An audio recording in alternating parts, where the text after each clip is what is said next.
आज समझेंगे Bihar board 12th English का जो आप लोग का पोयम है रेनबो पार्ट 2 का 12th का। आज हम स्टार्ट करने जा रहे हैं द सोल्जर। आज इस पूरा सिलेबस यानी पूरा पोयम में समझेंगे कि द सोल्जर जो है ना, इसका जो राइटर है रूपर्ट ब्रूक, इन्होंने इस शीर्षक का नाम जो जस्ट सोल्जर ही क्यों रखा, इस पूरा सारांश को समझें। एकदम बेहतर लगेगा हिंदी की तरह समझा, बट है पोएम इंग्लिश में, उसको हिंदी के लैंग्वेज में पूरा बेहतर ढंग से हम समझाएंगे। आप लोग को हर एक पंक्ति को हम तोड़ तोड़ कर समझाएंगे। अगर आपके पास किताब होगा तो किताब लेकर बैठिएगा, एक एक पंक्ति को पढ़ते जाएंगे, अंडरलाइन कर कर आप लोग को लिखाते जाएंगे और समझाते जाएंगे। तो आप देखना है कि जो लिखा है रूपर्ट ब्रूक, इसका शीर्षक दिया है कि द सोल्जर। सोल्जर का मतलब आप लोग जान रहे हैं क्या होता है, सैनिक। किसी भी पाठ का शीर्षक उस पाठ का मुख्य दर्पण होता है। दर्पण का मतलब होता है कि जिस प्रकार से दर्पण के सामने आप किसी वस्तु को रखते हैं, ठीक उसी प्रकार का प्रतिबिंब बनता है। तो अगर आप किसी भी किताब का अगर शीर्षक पढ़ रहे हैं, तो इसका मतलब उस शीर्षक से ही आप लोग को अंदाज लगाना चाहिए कि उस शीर्षक में क्या क्या बताया जा सकता। ये बड़े बड़े विद्वान लोग बिना पढ़े पूरा वर्णन कर सकते हैं।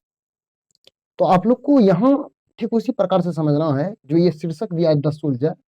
तो अब यहाँ से कुछ व्यवहारिक समझना है कि ये सोल्जर जो सैनिक है, ये क्या क्या इस चैप्टर में व्याख्या कर सकता है, इसका पूरा डीप समझना है। ये सोल्जर जो है सैनिक है, खुद एक फौजी है, और इन्होंने जिस समय फर्स्ट वार युद्ध हो रहा था, फर्स्ट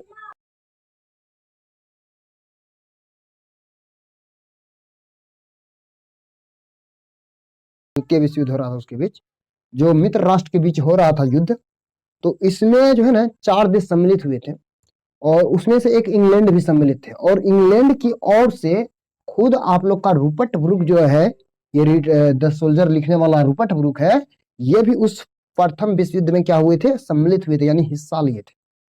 प्रथम विश्व युद्ध में अपने देश के प्रति मर मिटने के लिए जो योद्धा ने चला जाता है लड़ने के लिए, तो ये आप लोग का रूपर्ट ब्रूक जो था प्रथम विश्व युद्ध में, ये अपने देश यानी ब्रिटेन यानी इंग्लैंड की ओर से लड़ने के लिए वहां गया था।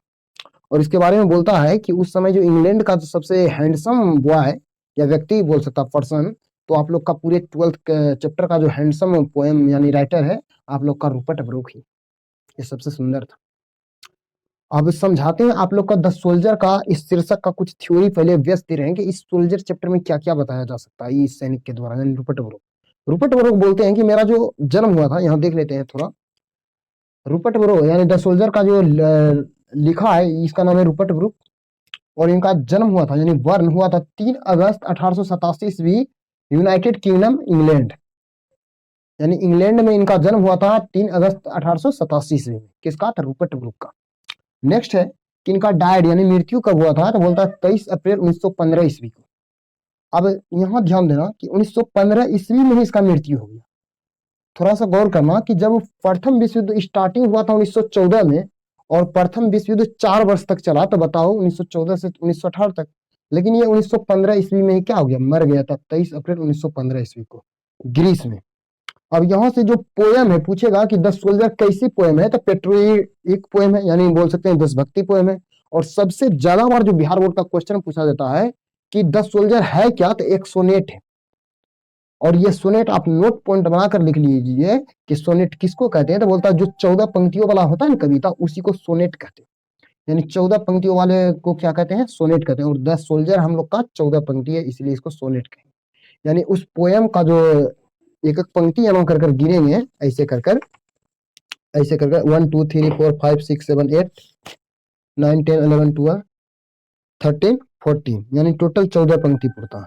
इसीलिए इसका नाम जो रख दिया है द सोनेट, इसको कहते हैं। द सोल्जर जो है क्या है, सोनेट है, यानी 14 पंक्ति वाले कविता को क्या कहते हैं, सोनेट। पूछेगा what is the sonnet, sonnet क्या आता है, तो 14 पंक्तियों वाले मतलब पोएम को क्या बोलते हैं, सोनेट बोलते हैं। और यह सोनेट कितने भागों में विभक्त है, तो 2 भाग में। पहला 8 लाइन है, और दूसरा है 6 लाइन। तो यहाँ लेखक ये भी जिक्र किया कि 8 लाइन वाले को बोलते हैं ऑक्टेव। ये भी नोट कर, पॉइंट बना कर लिख लो। 8 लाइन वाले पहला जो है ना 8 लाइन उसको बोलते हैं ऑक्टेव, और जो 6 लाइन बचता है तब ना 814 होगा, 6 लाइन को क्या कहते हैं? सेस्टेव, SESTATV, सेस्टेव कहते हैं। तो इस तरह आप लोग को समझना द सोल्जर क्या है, सोनेट है। और इसमें जो है ना जो कवि है रूपर्ट ब्रूक, ये अपने देशभक्ति जो अपने मातृभूमि के प्रति प्रेमर होता है उसी के बारे में जिक्र किया है। और यह बताता है, इसका थ्योरी, पहले थ्योरी दे रहे हैं उसके बाद बुक से हम बताएंगे। इसमें कवि रूपर्ट ब्रूक बताना चाहता है कि मेरा जो जन्म हुआ था 3 अगस्त 1881 यूनाइटेड इंग्लैंड में, वहां हमने जब जब रहा, बचपन से रहा, खेला पाला और वहां की नदियों में नहाया, आसपास टहला, सभी यादें हमारे मस्तिष्क में भी इंटरनल रूप से प्रवेश कर गए हैं। तो वो अभी है। और अभी जो हम वर्तमान में प्रथम विश्व युद्ध में जो लड़ने के जा रहे हैं, साथ संयोग अपने जो अलग अपने देश से हटकर जो जा रहे हैं युद्ध लड़ने, अगर मेरा मृत्यु हो जाए तो मृत्यु होने के पश्चात हमारा पूरा, हमें जहां पर मृत्यु होगा वहां पर अगर मेरा रक्त भी गिर जाएगा तो उस मिट्टी के एक टुकड़ा, ऐसा नहीं कि पूरा मिट्टी हो जाएगा, जहां पर दफनाएगा, जहां पर गिर जाए उसका रक्त, वह भी वो टुकड़ा किसका हो जाएगा? इंग्लैंड का हो जाएगा। क्योंकि हमारा पूरा शरीर जो है ना इंग्लैंड के कण कण बसते हैं। और जिस जगह पर मेरा मृत्यु होगा, मेरी भावना होगा, मेरा चोट घोंट जितना भी क्रिया होता क्लाफ, वो सभी के बारे में जिक्र कर दिया है कि हमें जहां दफनाया जाएगा उस जगह भी क्या हो जाएगा? इंग्लैंड का। कभी यही बताना चाहता। और ये एक कैसी पोएम है? तो देशभक्ति पोएम है। पेट्रियट, कोई भी व्यक्ति अपना देश के प्रति मर मिटने के लिए जो चाहता है उसी को देशभक्ति कहते हैं, या उसी को राष्ट्रवादी व्यक्ति भी कहते हैं। तो ये कभी खुद रूपर्ट ब्रूक जो है, रूपर्ट ब्रूक, ये खुद अपने देश के प्रति जो है मर मिटने के लिए फर्स्ट वर्ल्ड युद्ध में प्रवेश करता है, और ये 1915 ईस्वी में इसका मृत्यु हो जाता है। अब यहाँ से समझना है क्या कि हम लोग को पेट्रियट जो देशभक्ति पोएम है इसको एक एक पंक्ति को कैसे समझते हैं। तो आप लोग का यही थ्योरी था कि इसमें पूरा जिक्र किया है कि वहां रहे, टहले हैं, इंग्लैंड के प्रति दृश्य देखे हैं, सभी यादें हमारे साथ क्या सम्मिलित है। और हम जहां मरेंगे, चाहे विदेश में मरे या चाहे अपने देश में, उस जगह भी कहाँ हो जाएगा? इंग्लैंड का हो जाएगा, जिस जगह पर मुझे दफनाया जाएगा, गाड़ा जाएगा। तो आप देखते हैं। और इस पढ़ाने से पहले जो पूरा पंक्ति ये जो है, इस पंक्ति में कभी किस किस वर्ड का इस्तेमाल किया और किस वर्ड पर बिहार बोर्ड ज्यादा क्वेश्चन पूछा जाता है, तो हमने इधर एक लाइन में लिख भी दिया है। ये ऑब्जेक्टिव आप लोग जरूर लिख लीजिएगा, क्योंकि कभी कभी पूछ लेता। और जब ये सब जानेंगे तो आप लोग को पंक्ति समझने में बड़ा आसान होगा। तो सोनेट समझ गए हैं, 14 पंक्ति वाले सोनेट कहते हैं। ऑक्टेव समझ गए हैं, 8 लाइन वाले को ऑक्टेव कहते हैं। सेक्सटेव किसको कहते हैं? 6 लाइन वाला पंक्तियों को। अब यहाँ से सर्टेन प्लेस का मतलब होता है, सर्टेन मतलब होता है निश्चित, और प्लेस का मतलब होता है जगह, यानी स्थान या जगह बोल सकते हैं। तो सर्टेन प्लेस का मतलब होता है निश्चित जगह। ये क्योंकि जब पंक्ति पढ़ेंगे तो ऐसा वर्ड आएगा, उस जगह आएगा सर्टेन प्लेस, मतलब एक निश्चित जगह। डस्ट आएगा, डस्ट का मतलब होता है धूलकण, यानी व्यक्ति को जब जहां पर मतलब युद्ध करेगा तो युद्ध करने वक्त धूलकण लग जाएगा, वो भी इसलिए धूल लिख सकते हैं, और वो व्यक्ति के रूप में वही सैनिक है रूपर्ट ब्रूक। आगे कंसर्ड, कंसर्ड का मतलब होता है कंसर्ड करना, कंसर्ड का मतलब होता है लेना। आगे आप लोग का रोम, रोम का मतलब होता है टहलना। यहाँ मतलब इंग्लैंड का इंग्लिश वर्ड है, और इस उसका इंग्लैंड के अनुसार जब उसका हिंदी में निकालते हैं तो टहलना होता है। तो रोम का मतलब क्या समझना? यहाँ टहलना, क्योंकि वाला मतलब होता है टहलना हम लोग के अनुसार। तो एविल का मतलब क्या था? बुरी बात। अब जब इंग्लैंड में उसका जन्म हुआ तो कुछ तो मतलब बुरी बात होगा, बुराइयां होगा, वही ईयर के बारे में बोलता है, बुरी बात है। इविल का मतलब बुरी बात, रोम का मतलब टहलना, रोम मतलब टहलना, इविल मतलब बुरी बात, कंसाइड मतलब लेना, डस्ट मतलब धूल कर होता है। आगे सर्टेन मतलब निश्चित टाइम हो गया, मतलब निश्चित जगह हो गया। सेक्रीफाइस मतलब कुर्बान करना, कुर्बान का मतलब कुर्बान आप ही लोग को समझना चाहिए। एक सैनिक और जब युद्ध में लड़ेगा तो पक्का है कि कभी न कभी शहीद होगा, शहीद होगा, इसका मतलब मृत्यु होगा, तो वो कुर्बान करेगा कुछ ना कुछ। आगे एविल का मतलब समझ में आ गया, बुरी बात होता है या बुराइयां होता है। हेवन का मतलब होता है जन्नत, हेवन का मतलब क्या था? जन्नत। अगर आप अपने देश के प्रति मर मिट जाते हैं, उसी देश के लिए आप जन्नत का काम कर लिए। आगे पेट्रियोटिक मतलब होता है देशभक्ति, और मैनर, मैनर का मतलब होता है रूप या तरीका। तो ये पंक्ति जो ऑब्जेक्टिव थी, मतलब मीनिंग है, ये जरूर नोट कर लीजिएगा। इससे क्या होगा कि पंक्ति को पढ़ाएंगे तो उस समय समझाने में आप लोग को आसान रहे।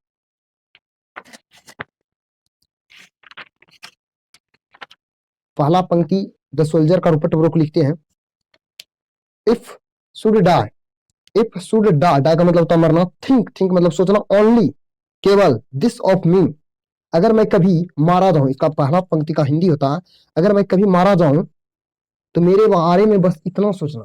थिंक का मतलब होता है सोचना, इसलिए लिखा I should be die, I should be die मतलब अगर मैं कभी मारा जाऊं तो बोलता थिंक ओनली दिस, मी मतलब मैं, यानी मेरे बारे में बस इतना सोचना। थिंक मतलब तो सोचना कि मतलब मेरे बारे में इतना सोचना, अगर मैं कभी मारा जाऊं तो मेरे बारे में बस इतना सोचना। फर्स्ट पंक्ति ये बता रहा, रूपर्ट बोल रहा है कि अगर हमने युद्ध मतलब प्रथम विश्व युद्ध में लड़ने के लिए गए हैं, अगर गलती से हम कभी मारा जाए तो मेरे बारे में बस इतना सोचना। कितना, आगे लिखता कि that there some corner a foreign field. तो बोलता that there some corner of the foreign field, field का मतलब होता है मैदान बोलो या जमीन बोलो, कि बोलता है कि दिस एवर, मैं जिस जगह पर या जहां पर भी मैं मर जाऊं वह जगह भी इंग्लैंड की हो जाएगी। इंग्लैंड का मतलब कहने का मतलब जिस जगह पर मेरा मृत्यु हो जाएगा, जिस खेत, फील्ड का मतलब होता है खेत बोलो या मैदान बोलो, वो मैदान भी क्या हो जाएगा, इंग्लैंड की हो जाएगी, यानी टुकड़ा जिस जगह पर उसका मतलब रक्त पर भी गिर जाए। तो आगे लिखता आई इन डेट रिच अर्थ, इन डेट रिच अर्थ का रिच, रिच मतलब तो अमीर और अर्थ मतलब हुआ जमीन, वह जमीन भी क्या हो जाएगा, अमीर या धनी हो जाएगा। ए रिचर डस्ट, यहाँ देखो डस्ट का प्रयोग किया, डस्ट का मतलब होता धूलकण, और जिस जमीन अमीरी जमीन पर जो हम मरेंगे उस जगह पर रहेगा, तो उस जगह पर क्या होगा, जो धूलकण मेरा रहेगा शरीर में वो आसपास जो है ना मिल जाएगा, उस धूलकण में मिलेगा। वही धूलकण जिस जमीन पर मुझे दफनाएगा, उस दफनाने वाला जमीन भी क्या हो जाएगा, इंग्लैंड की हो जाएगी। यही कभी मतलब जिक्र कर रहे हैं अपने भावना को। आगे लिखता कंसाइडर, यानी ए रिचर डस्ट कंसाइडर, मतलब जो धूलकण है, कंसाइडर का मतलब तो दफन करना। तो मतलब ये पहला ही पंक्ति में बता दिया है कि अगर मैं कभी मारा जाऊं तो मेरे बारे में बस इतना सोचना कि जिस जगह पर मुझे दफनाया जा या गाड़ा जा, तो वह जमीन भी कहाँ की हो जाएगा, इंग्लैंड का हो जाएगा। यही कभी बताना चाहता है। मान लो जिस जगह पर मुझे दफनाया जाएगा या मारा जाएगा या साथ में हम कभी युद्ध में मर जाए, तो वह जगह पर जहां पर गिरेंगे तो मेरा लहू भी गिर सकता है, खून और गिरेगा, तो वह खून भी अगर धूल कण में मिल जाता है, डस्ट मतलब वह धूल कण में मिल जाएगा, तो वह कण भी कहाँ, वो कण या मिट्टी या दफनाने वाला जगह भी क्या हो जाएगा, इंग्लैंड का हो जाएगा। तो कंसाइड का मतलब होता है दफन, CONCEALD, कंसल्ट का मतलब होता दफन होता। आगे था ए डस्ट, ए डस्ट का मतलब होता वही धूलकण, इंग्लैंड, इंग्लैंड का मतलब वही डस्ट का मतलब धूलकण, वह धूलकण भी हम कहाँ खोजेगा, इंग्लैंड का होगा। आगे लिखता बोर्न, बोर्न, तो आगे लिखता बोर्न का मतलब होता है जन्म या जन्म लेना। सेप्ट आकार मतलब बताता है और क्या क्या हो सकता है, तो लिखता है बोर्न मतलब होता है जन्म लेना या पैदा होना। सेप्ट का मतलब होता है आकार, सेप का मतलब होता है आकार, मतलब हम मेरा जो जन्म हुआ था जिस जगह पर पैदा हुए थे वहां का आकार। आगे लिखता bore shaped made aware, made aware का मतलब होता है जागरूक, मेड अवेयर मतलब जागरूक। उसके बाद give once her flower to the love way for roam, roam का मतलब टहलना, रोम का मतलब होता है टहलना।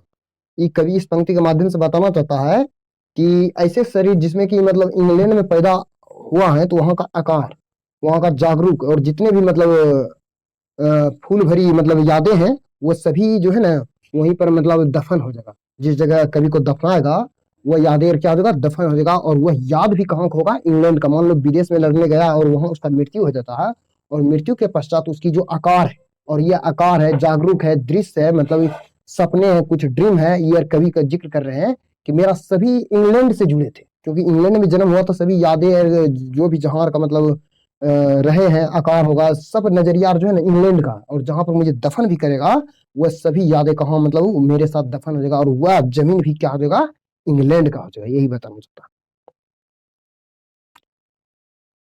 आगे लिखता है ए बॉडी, ए बॉडी मतलब of England, a body England का मतलब हुआ कि मेरा शरीर भी कहाँ खोजेगा, इंग्लैंड का। A body of England, a body of England मतलब मेरा शरीर भी इंग्लैंड का हो जाएगा। Breathing English air, breathing English air का ब्रीथिंग, ब्रीदिंग, ब्रीदिंग का मतलब होता है सांस लेना, वही को ब्रीदिंग कहते हैं। इंग्लिश एयर जो मेरा मतलब जिस जगह पर दफन करेगा और हम वहां सांस लेंगे, वह सांस भी कहाँ खोजेगा, इंग्लैंड का होगा। ब्रीदिंग एयर मतलब इंग्लिश एयर, इंग्लिश मतलब अंग्रेजी हवा हो जाएगा।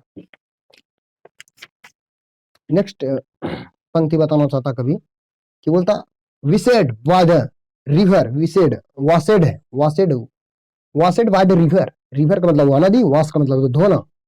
मतलब जिस समय हम बचपन में इंग्लैंड में रहते थे तो हमने वहां की नदियों के साथ वाश किया था, वाश मतलब धोए थे, कपड़ा धोए थे, नहाए थे, तो वह नदी यार भी क्या हो जाएगा, मतलब इंग्लैंड का हो जाएगा। आगे लिखता ब्लिस्ट, ब्लिस्ट का मतलब ब्लिस्ट यहाँ पर V1 V2 के अनुसार लिखता, ब्लिस्ट का मतलब होता आशीर्वाद देना। By sun of the home, England का सूर्य जो है ना के द्वारा हमें आशीर्वाद या प्यार दिया गया था।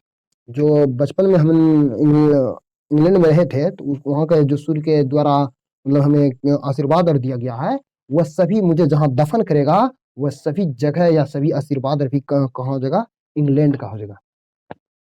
ये स्पेशल दफन की ही बात कर रहा है। कभी आगे लिखता है, एंड द थिंक का मतलब होता है सोचना, एंड और सोचता है, दिस हार्ट अपने हृदय, ऑल एविल सेड अवे, यहाँ देखो एविल लिखा है, एविल का मतलब होता है बुरी बात। मेरे अंदर जो बताना चाहता कभी कि ए थिंक सोचा, हर्ट एविल अवे, और जरा सोचना कि बुराइयां हमसे क्या हो, दूर हो जाएगा। जब मेरा मृत्यु हो जाएगा, मेरा दफन हो जाएगा, तो दफन होने वक्त जो है ना, इंग्लैंड की जितने भी हमने मतलब बुराइयां की थी, वो सभी क्या हो जाएगा, नष्ट होगा। अभी अभी मतलब दूर हो जाएगा, वो हमसे क्या हो जाएगा, दूर हो जाएगा, नष्ट हो जाएगा। जिक्र अच्छा किया कभी।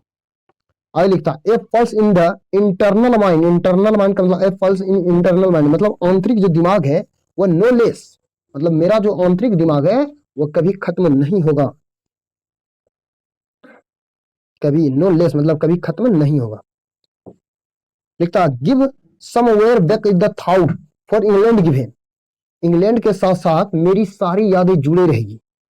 अब बताता है, gives somewhere back of the thought, thought का मतलब वही जो विचार हुआ, मतलब थाउट अपना जो विचार रखता है, बाय द इंग्लैंड गिवन, इसका मतलब बाय इंग्लैंड गिवन का मतलब होता है कि मैंने जब इंग्लैंड में रहा था, तो मेरा वहां का जो विचार है, सपना है, जो क्या क्या यादें हैं, इसके बारे में लिखता है कभी, क्या क्या यादें, वो सभी उस जगह पर जहां पर दफन करेगा हमारे साथ रहेगा, और जो बुराइयां है वो हमसे क्या हो जाएगा, नष्ट होकर दूर चला जाएगा।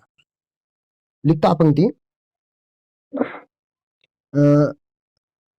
आगे नेक्स्ट बोलता है, हर साइट्स, SIGHTS, साइट का मतलब होता है दृश्य, मतलब उसकी दृश्य का मतलब इंग्लैंड में जन्म हुआ था, तो बताओ कभी जब मरने वक्त किसकी याद करेगा, मतलब इंग्लैंड का जिक्र कर रहा है कि इंग्लैंड में जो मैंने जो दृश्य देखा। आगे लिखता, साउंड मैंने जो इंग्लैंड में आवाज सुना, ड्रीम मैंने जो इंग्लैंड के प्रति स्वप्न देखा, हैप्पी खुशी, as her day and louder, बोलता है यहाँ का दृश्य, आवाज, मतलब साउंड का मतलब वो आवाज, और स्वप्न खुशी, ईयर सो मैंने अपने जिंदगी में सोचा था, और जब मृत्यु हो जाएगा, तो मेरी मृत्यु के पश्चात हम क्या करेंगे, तो लिखता लर्न, लर्न का मतलब होता है सीखना या गिनना, ऑफ फ्रेंड इन द जेंटलेस, मानवता या विनम्रता से, अपने अंग्रेजी हृदय के बात के अनुसार मैं अपने दोस्तों के साथ सीखेंगे, लर्न करेंगे मतलब सीखेंगे, जो मतलब मृत्यु होने के पश्चात भी ये अपने याद को अपने देश के प्रति मतलब निछावर करना चाहता है कभी। In heart of the place, जो मतलब हार्ट ऑफ प्लेस का मतलब इन हार्ट ऑफ प्लेस यहां भी लिखे, निश्चित जगह, certain place. Under of English heaven, heaven का मतलब यहां है जन्नत, और मेरी मृत्यु के पश्चात मुझे इंग्लैंड में एक जन्नत प्राप्त होगी, यही कभी जिक्र कर रहा था। इस पंक्ति में फिर से समझना कि कभी फर्स्ट युद्ध में गया है, और कभी सोच रहा है कि अगर मैं मारा जाऊं, फला पंक्ति ये बोल रहा है, अगर मैं मारा जाऊं तो मेरा जो सोच विचार होगा, वो जिस जगह पर मुझे दफन किया जाएगा, वो जगह भी कहाँ होगा, इंग्लैंड का, कभी यही बता रहा। और मैंने दफनाने से पहले उस जगह पर जितने भी हवा होंगे, हम सांस लेंगे, ब्रीदिंग करेंगे, वो सांस भी, हवा भी क्या होगा, इंग्लैंड की होगी। और कभी लिखता है कि जब मैं मर जाऊंगा, मरने के उपरांत जो मेरी कुछ यादें थी इंग्लैंड से जुड़े, जैसे साइट के रूप में बताता, दृश्य, आवाज और भावना, और अपने देश के प्रति जो देशभक्ति, वो सारी यादें, और कुछ जो बुराई हमने किया होगा वो हमसे दूर हो जाएगा, वो सारी यादें अपने दोस्तों के साथ यानी स्वर्ग में जाकर क्या करेंगे, गिने चुनेंगे यानी सीखेंगे। ये कभी जिक्र कर रहा था इस द सोल्जर चैप्टर में। आपको अगर अच्छा लगेगा तो कमेंट जरूर कीजिएगा, और नए हैं तो सब्सक्राइब जरूर कीजिए।